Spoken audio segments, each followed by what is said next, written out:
എൻ്റെ ഓർമ്മക്കുറവ്, എൻ്റെ അല്ല, ഇൻ ജനറൽ ഓർമ്മക്കുറവ്. അപ്പോൾ ഈ ഓർമ്മക്കുറവില്ലേ, അൽഷിമേഴ്സ് ഉണ്ട്, ഡിമെൻഷ്യ ഉണ്ട്, പലതരം ഓർമ്മക്കുറവുകൾ ആളുകൾ പറയുന്നുണ്ട്. ഇത് രണ്ടും തമ്മിലുള്ള വ്യത്യാസം എന്താണ്? അതുപോലെ ഇത് പ്രിവെൻറ്റ് ചെയ്യാൻ പറ്റുമോ? ഈ പ്രധാനപ്പെട്ട 2 ചോദ്യങ്ങൾക്ക് ഡോക്ടർ ഉത്തരം തരണം. ഓർമ്മക്കുറവ് എന്ന് പറയുന്നത് സാധാരണ അതിനൊരു മൊത്തമായിട്ട് പറയുന്ന പേരാണ്, കുറച്ച് പ്രായമുള്ളവരിൽ അതിനൊരു ക്രൈറ്റീരിയ ഒക്കെ ഉണ്ട്. അതിൻ്റെ പേരാണ് ഡിമെൻഷ്യ. പ്രായം ഓർമ്മക്കുറവ് എന്ന് പറയുമ്പോൾ ഏത് പ്രായം തൊട്ടാണ് ഡിമെൻഷ്യ? യൂഷ്വലി നമ്മൾ ഡിമെൻഷ്യ പ്രായം പറയുന്നത് ഒരു 65 to 70 ഇയേഴ്സിന് ശേഷമാണ് പറയുന്നത്. ഉണ്ട്, അതാണ് സാധാരണ. പക്ഷേ ഏർലി വരുന്ന ഒരു ഡിമെൻഷ്യ ഉണ്ട്, ഡിഫ്യൂസ് ലെവി ബോഡി ഡിസീസ് എന്ന് പറയും. കുറച്ച് നേരത്തെ വരും. അതൊരു 40s ആ സമയത്തൊക്കെ വരാം. പക്ഷെ റെയർ ആണ് കേട്ടോ, അത്ര കോമൺ അല്ല. അതിന് വേറെ ഫീച്ചേഴ്സ് ഉണ്ട്. ഡിമെൻഷ്യ മാത്രമല്ല, പാർക്കിൻസോണിസം പോലത്തെ ഫീച്ചേഴ്സ്, കുറച്ച് ഡ്രോപ്പ് അതിലോട്ട് എത്തിയിട്ടില്ല. ഇതും ഒരു DLBD എന്ന് പറയും, diffuse Lewy body disease dementia. അതും ഡിമെൻഷ്യയാണ്, പക്ഷെ കുറച്ച് ഏർലി ഡിമെൻഷ്യ. അപ്പോൾ 40കളിൽ പേടിക്കണം, കുറച്ച് പേടിക്കണം. ഓക്കെ. അപ്പോൾ എന്താണ് അതിൻ്റെ ലക്ഷണം? ശരിക്കുള്ള മറന്നു പോകും, പലതും മറന്നു പോകും. റീസെന്റ് മെമ്മറി എന്ന് വെച്ചാൽ നമുക്ക് 2 ടൈപ്പ് മെമ്മറി ഉണ്ട്, റീസെന്റ് മെമ്മറി, റിമോട്ട് മെമ്മറി. അതാണ് കോമൺ മെമ്മറീസ്. റീസെന്റ് മെമ്മറി ഇപ്പോഴത്തെ പുതിയ മെമ്മറി. റിമോട്ട് മെമ്മറി പണ്ട് കാലത്തുള്ളത് എന്ന് വെച്ച് കഴിഞ്ഞാൽ നമ്മുടെ പഠിച്ച സ്കൂളിൻ്റെ പേര്, അച്ഛൻ്റെ പേര്, അമ്മയുടെ പേര്, പണ്ടേ നമ്മുടെ ബ്രെയിനിൽ സ്റ്റോർഡ് ആയിരിക്കുന്ന മെമ്മറി.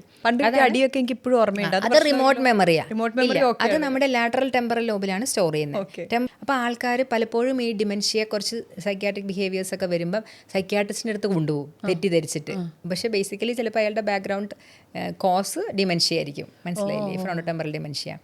അപ്പോൾ അതിൽ ഏറ്റവും കോമൺ ആണ് അൽഷിമേഴ്സ്.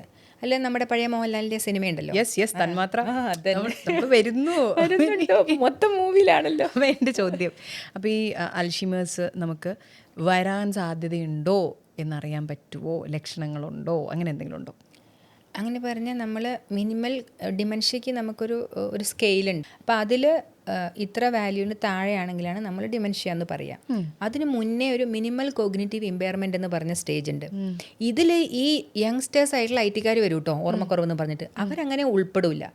അവർ ഭയങ്കര സ്ട്രെസ്ഫുൾ ലൈഫ്, ഭയങ്കര വർക്ക്, പിന്നെ എന്താ പറയുക, വർക്ക് സ്ട്രെസ്സ്, നൈറ്റ് ഷിഫ്റ്റ്, അങ്ങനെയൊക്കെ വന്നിട്ട് ഉറക്കക്കുറവും ഭയങ്കര സ്ട്രെസ്സും ആങ്സൈറ്റിയൊക്കെ ഉള്ള കുറച്ച് ആൾക്കാരുണ്ട്. അവരും മെമ്മറി ഇഷ്യൂസ് ആയിട്ട് വരാറുണ്ട്, റീസെൻറ്റ് മെമ്മറി. അപ്പോൾ അവർ എല്ലാം ഗൂഗിൾ ചെയ്യുമല്ലോ. ഇപ്പോൾ എല്ലാവരും ഗൂഗിളിംഗ് ആണല്ലോ, ഗൂഗിളീസ് ആയതുകൊണ്ട്, ഇൻക്ലൂഡിങ് താങ്കൾ. ഗൂഗിൾ ഡോക്ടർ ഞാൻ പേടിത്തോണ്ട് ഞാൻ ചെയ്യില്ല. അതാ നല്ലത്. അപ്പോൾ ഇവരെല്ലാം ചെയ്തിട്ട് ഇവർക്ക് ഇപ്പോൾ ഗൂഗിൾ ചെയ്യുമ്പം ശരിയായ ആൻസർ അല്ല കിട്ടുക, അതിൻ്റെ മൊത്തം റീസൺസ് അവർ എഴുതുമല്ലോ. അപ്പോൾ ആൾക്കാർക്ക് പേടിയോ. അപ്പോൾ എനിക്ക് ഡിമെൻഷ്യ ആണോ ഡോക്ടർ എന്ന് ചോദിച്ചിട്ടാണ് വരുന്നത്. ഓൾറെഡി അവർ റെഡിയാണ്, അവരിതെല്ലാം ആക്സെപ്റ്റ് ചെയ്തിട്ടാണ് വരിക. പക്ഷേ അവരെയൊക്കെ നമ്മൾ വാല്യൂറ്റ് ചെയ്ത് വരുമ്പോൾ മിക്കവാറും അതൊരു attention deficit, concentration deficit, anxiety, stress ചെയ്യുന്നുണ്ടാവുന്നതായിരിക്കും. അവർ ഈ മിനിമൽ പ്രീ ഡിമെൻഷ്യയിൽ വരില്ല. അതാണ് മിനിമൽ കോഗ്നിറ്റീവ് ഇമ്പയർമെൻറ്റ്. അപ്പോൾ നമുക്ക് റീസെൻറ്റ് മെമ്മറി ചെക്ക് ചെയ്യാനുള്ള കുറച്ച് ലോബ് ടെസ്റ്റിങ്ങും ഫംഗ്ഷൻ ടെസ്റ്റിംഗ് ഒക്കെ ഉണ്ട്. നമുക്ക് ഡിമെൻഷ്യ കണ്ടുപിടിക്കാനുള്ള ടെസ്റ്റിങ്ങുകളുണ്ട്. അപ്പോൾ അത് നമ്മൾ ചെയ്തിട്ട് നമുക്കൊരു പിന്നെ ഈ ഡിമെൻഷ്യയുടെ എല്ലാം സെല്ലോസ് മാത്രമല്ല ഡിമെൻഷ്യയുടെ റീസൺസ്. ട്രീറ്റബിൾ കോസസ് ഉണ്ട്. തൈറോയ്ഡ് കാരണം ഓർമ്മക്കുറവ് വരാം, ഹൈപ്പോതൈറോയിഡിസത്തിൽ ഓർമ്മക്കുറവ് വരാം. പിന്നെ treatable cause vitamin B12 deficiency. ഇപ്പോൾ വെജിറ്റേറിയൻസ് ഒക്കെ വൈറ്റമിൻ B12 ഡെഫിഷ്യൻ്റ് ആയിരിക്കും അവരിലും ഒരു റീസണാണ് ഓർമ്മക്കുറവ്. വെജിറ്റേറിയൻ അല്ല, പിന്നെ പറ്റില്ല. പിന്നെ ചിലപ്പം ഈ സ്ട്രോക്കില്ലേ, പോസ്റ്റ് സ്ട്രോക്ക്, അതിന് വാസ്കുലാർ ഡിമെൻഷ്യ എന്ന് പറയും. സ്ട്രോക്ക് വന്ന് ഇപ്പോൾ ഡയബറ്റീസ്, ഹൈപ്പർ ടെൻഷൻ, ഇതൊക്കെ നമ്മുടെ ബ്രെയിനിൽ ചേഞ്ചസ് ഉണ്ടാക്കും. നമ്മുടെ ചെറിയ ചെറിയ വെസൽസ് ഉണ്ട്, നാരോ വെസൽസ്, ലെൻഡിക്കുലേറ്റ് വെസൽസിൽ ബ്ലോക്ക് വന്നിട്ട് അപ്പം ബ്രെയിനിൽ ചില ഡിമെൻഷ്യ, വാസ്കുലാർ ഡിമെൻഷ്യ എന്ന് പറയും. മനസ്സിലായില്ലേ? പിന്നെ സബ് കോർട്ടിക്കൽ ഡിമെൻഷ്യാസ് ഉണ്ട്.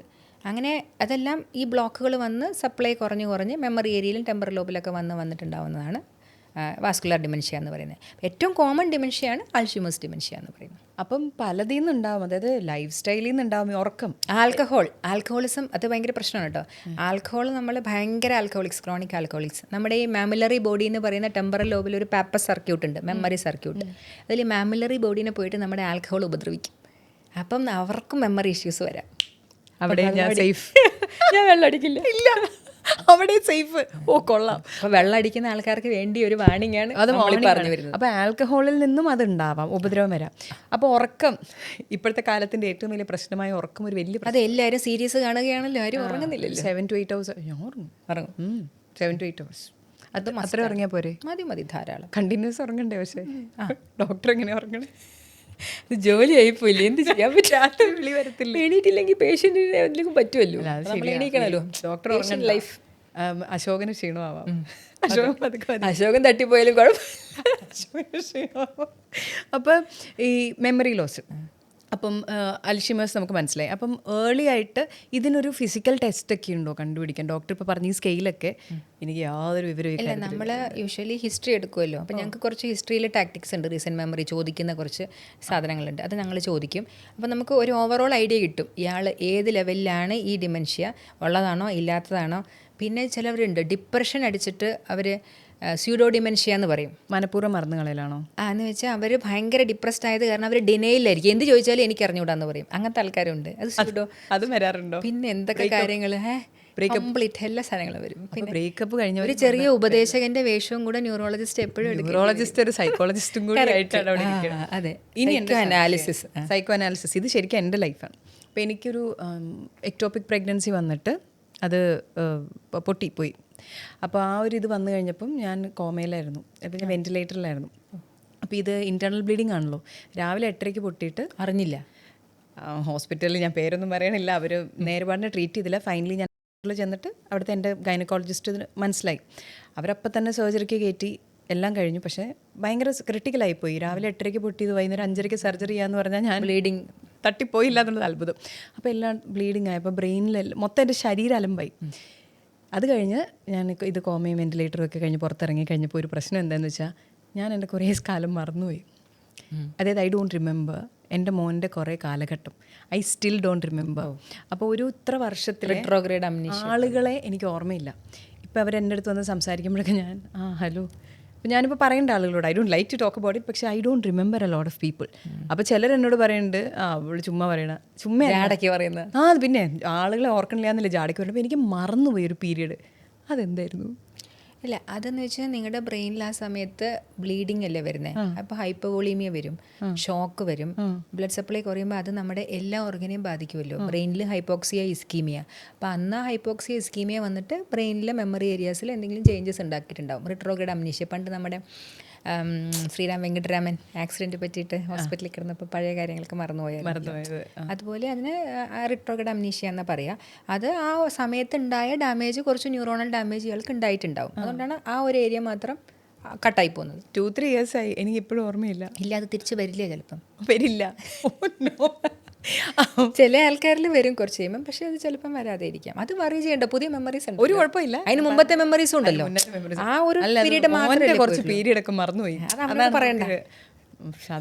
ഡോക്ടറെ ഞാൻ ആ ആംഗിളിൽ നിന്ന് ചിന്തിച്ചില്ല. പുതിയ കുറെ കാര്യങ്ങൾ ഇത്ര സർജറീസോ പ്രശ്നങ്ങളോ വന്നാലും അല്ല, അത് സർജറി കാരണമല്ല. ഇയാൾക്ക് ഹൈപ്പോക്സി ഇത് വന്നു, വോളിയം ലോസ് വന്നു, ബ്ലഡ് ലോസ് വന്നു, ബ്രെയിനിലേക്കുള്ള അതാ അത്രയും എക്ടോപിക് ആകുമ്പോൾ ബ്ലീഡിംഗ് ആണല്ലോ അവിടെ സംഭവിക്കുന്നത്. അപ്പോൾ ഹൈപ്പോക്സി ഇസ്കീമിയ ബ്രെയിനിൽ വന്നു. എല്ലാ സർജറി ഉണ്ടാക്കില്ല, കോംപ്ലിക്കേറ്റഡ് സർജറീസ് മാത്രമേ ഉണ്ടാക്കൂ. അങ്ങനെ സംഭവിക്കാം. ഇങ്ങനെ ഒരു ബ്ലഡ് ലോസ് ഒക്കെ വന്നാലേ ഉള്ളൂ. എല്ലാത്തിനൊന്നും കുഴപ്പമില്ല. ആ കാര്യം സർജറി ചെയ്യാൻ മടിക്കും, ആവശ്യമുള്ളപ്പോഴും പിന്നെ ചെയ്യത്തില്ല. സർജറി വേണ്ടായിരിക്കാൻ പറ്റില്ലല്ലോ. ഇനി അടുത്തത് ഷോർട്ട് ടേം മെമ്മറി ലോസ്. ഇപ്പം വീണ്ടും നമ്മൾ സിനിമയിലേക്ക് വരുന്നു.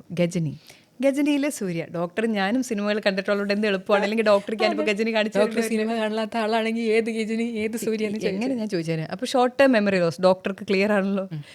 അതിൽ എത്ര 15 seconds കൂടുമ്പോൾ മെമ്മറി റീസെറ്റ് ചെയ്യുന്നു. ഇപ്പോൾ റീസെൻ്റ്ലി ഞാനൊരു കുട്ടിയുടെ വായിച്ചു, തലയിൽ വന്ന് എന്തോ ഫുട്ബോൾ കൊണ്ടോ എന്തോ ചെയ്തിട്ട് സോ ഷീ ഫൊർഗെറ്റ്സ് എവറിത്തിങ്, ഇത്ര നേരം കഴിയുമ്പോൾ മറന്നു പോകണത് ഞാൻ വായിച്ചു.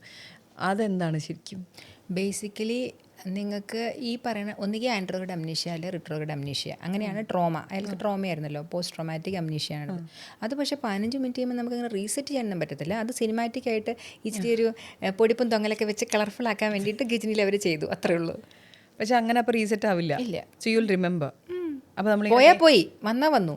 അയാൾക്ക് ആ ഏരിയ ഓർമ്മയില്ലെങ്കിൽ അയാൾക്ക് ഓർമ്മയില്ല, മനസ്സിലായില്ലേ? പക്ഷെ അതിന് തിരിച്ചു വരത്തില്ല. തിരിച്ചു വരത്തില്ല, അതാ പറഞ്ഞത്. പക്ഷെ വരും. ഈ ട്രോമയുടെ സാധനമൊക്കെ കുറച്ച് കഴിയുമ്പോൾ ഫുൾ മെമ്മറി തിരിച്ചു വരുന്ന ആൾക്കാരുണ്ട്, മനസ്സിലായി? തിരിച്ചു വരാം. അതിന് ടൈം പീരീഡ് കൊടുക്കണമെന്നേ ഉള്ളൂ. റിട്രോഗ്രേഡ് അംനീഷ്യയാണ്, അത് ട്രോമയുടെ ആ എഫക്റ്റ് ഒക്കെ തീരുമ്പോൾ വലിയ ഡാമേജ് അല്ലെങ്കിൽ, ഇപ്പം വലിയ ഡാമേജ് ആണ്, അവിടെ ന്യൂറോൺസിന് ശരിക്കും ഡാമേജ് ആയിട്ടുണ്ട്, കുറച്ച് ന്യൂറോൺസിന് ഉണ്ടെങ്കിൽ ഇത് വരത്തില്ല. അതല്ല ഒരു എഡിമ പോലെയൊക്കെ വരാമല്ലോ. ഇപ്പം നമുക്കൊരു ഇടി കിട്ടുമ്പോൾ അവിടെ നീര് വരാം, എഡിമ സ്വെല്ലിങ് പോകത്തില്ലേ? പോയി കഴിഞ്ഞ് കഴിഞ്ഞാൽ ആ സംഭവം ക്ലീൻ ആയി കഴിഞ്ഞാൽ അത് തിരിച്ചു വരാം. ചെറിയ ഇഞ്ചുറീസൊക്കെ ആണെങ്കിൽ അത് പോകത്തില്ല, തിരിച്ചു വരാം. പക്ഷെ വലിയ ഇഞ്ചുറിയാണ്, ഭയങ്കര ട്രോമയാണെങ്കിലൊക്കെ നമുക്ക് പ്രശ്നങ്ങൾ വരാം.